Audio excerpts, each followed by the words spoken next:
Just a quick video of my precision start gate that I fabricated for a 2-lane setup.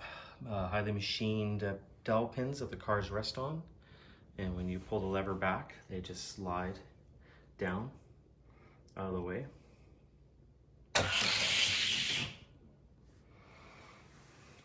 Here's the movement again.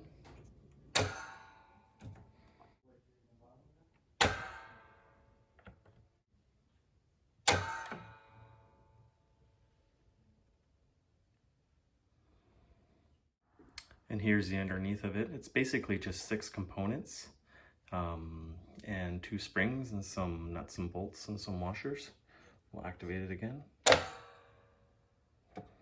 Another close-up of the mechanism, and I'll just operate it again. You can see how the switch operates. It's pretty fast and pretty smooth.